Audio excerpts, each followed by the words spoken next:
what impressed you most about tonight's performance? Just really important game, and I thought we're starting to get guys back. So I just think we're far from where we can be, but the opportunity for these guys to play while the other guys were out, you're really noticing a step forward in guys like Watch, guys like Galloway. And now, as opposed to how we started the year, you look down the bench and you just are more confident in it.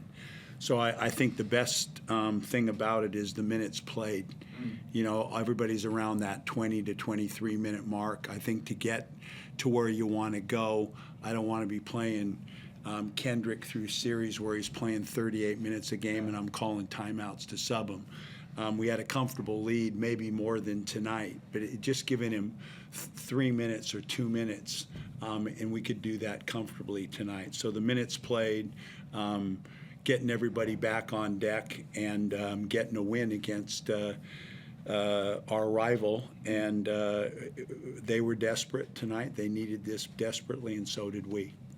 You had over 1,000 games of NBA experience on your bench tonight. I mean, what sort of, first of all, what sort of luxury is that for you? But in terms of the way that you're running your rotations as well, I mean, well, obviously you talked about Watch and JG.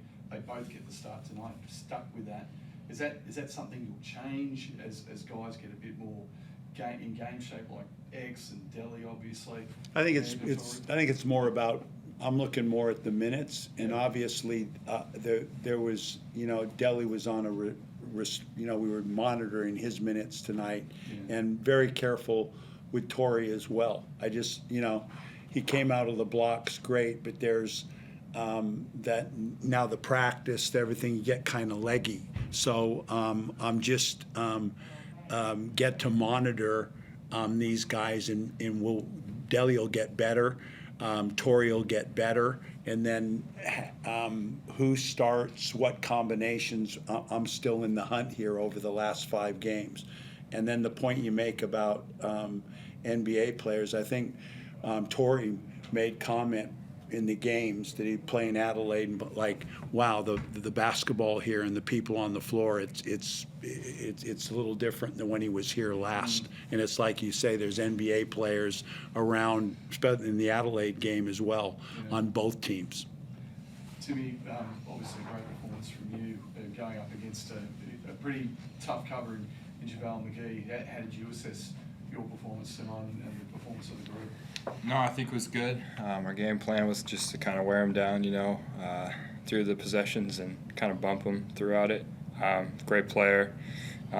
It's just cool for me, you know, where I'm from and where I've been in my basketball career to be able to play against somebody like that. So look forward to it, but I think we did a great job as a team too of just covering that. So I think overall kind of executed the game plan, and that's what kind of got us the advantage there. The ball movement was great. Again, 30 assists, but for you personally, getting these open looks and being fed by, I think, Kendrick had 9, I think Delhi had 7 times tonight. I mean, how much easier does that make your job?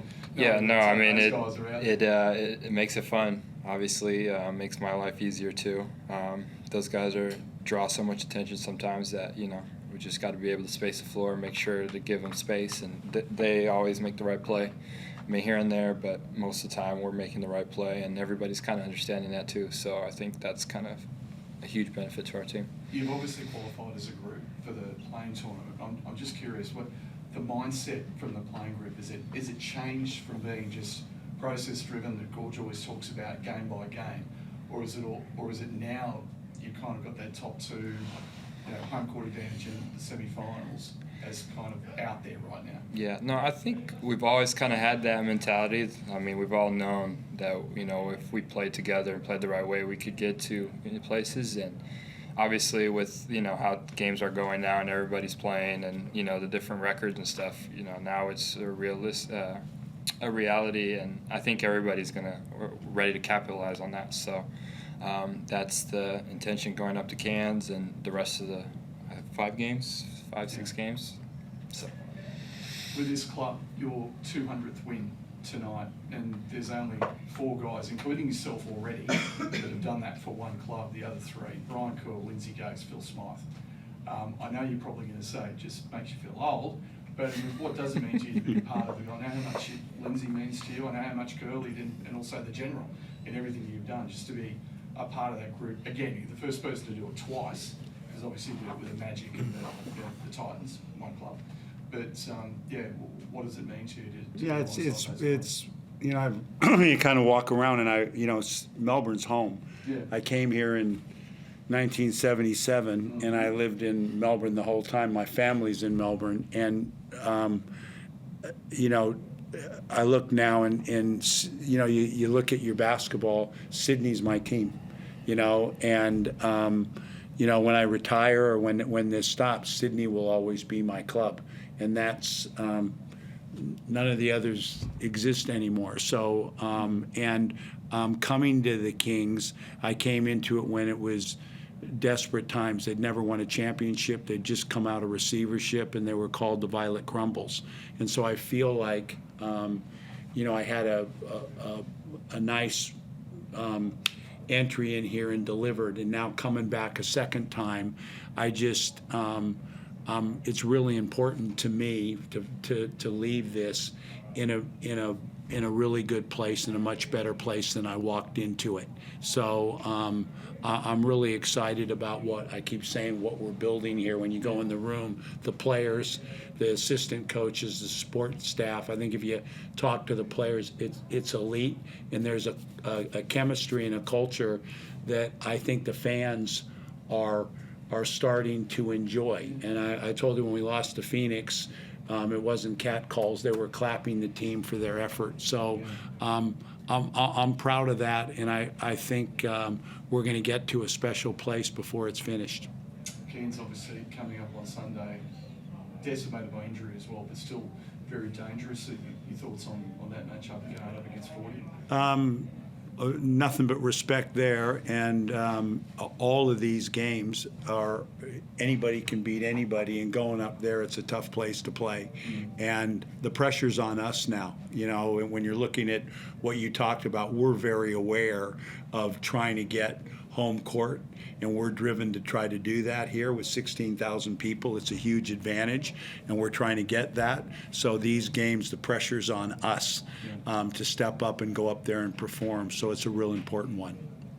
Gorge, I'm looking at 122 points, your highest tally of the season. So many good elements of the box score from a team perspective. 6 straight wins. The expert commentators beside me are saying this is the hottest team in the league, the best team in the league. Yet your first answer, you said, we're positioning ourselves for more improvement and to be better. Where can you be better? I honestly don't think Corey's settled in this yet, and Delhi isn't established back in the group yet. I just, what we're doing and how we're playing is completely foreign to Torrey, and he's hardly any. All the coaches come in here and say it's nothing but games, so he's hardly had any practice. So I think taking advantage of who he is as a basketball player, we haven't done yet, and then getting Delhi going again and that's 2 major pieces. And then the guys that we have, Watch, Robertson, I think better. We can grow. So whatever this is now, I'd be disappointed if we're playing the same that we're playing now in another. You got that window break of 2 weeks. We got a week in between each game. Now we're going to start getting some practice time. So I'm excited about where it can go. Coach, we asked JT his thoughts on your team. He said a version of everyone believes in each other. If you ask people around the organization right now, they say something similar. What does that mean to you to hear that everyone on the court seemingly believes in each other? Because you can't really say that about a lot of teams over the last couple of seasons. I appreciate the comment, because it was definitely after last season a focus and on a lot of it on me of not bringing out the best of the group and needing to get better and inclusive, more empowerment, a bigger voice from the people in the room. And it's been a focus point of what you're talking about, and I do believe you can't just believe in somebody. It's like confidence, where it's not hiding under the chair. It's got to come from the doing. But it's something that we've actively been working at on a day-to-day, constant evaluation, constant input from the guys in the room. And I'm sure Tim would tell you it's special in that area, and it's been an emphasis. So I do think it's visual, and it is real, and we've worked hard at it.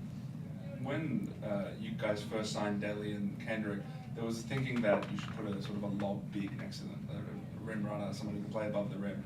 You guys signed someone like Tim who can really stretch the floor. What has that done to your offense in particular? Knowing that you have someone like Tim who can go 5 or 6 on any given night from 3. A lot, and I just and he's made adjustments for the betterment of the group. But one of the things that people keep saying to me when they watched him through this, he's a really good basketball player. And as opposed to a one-dimensional guy, you got a guy that can make decisions. He can handle the ball. He can shoot.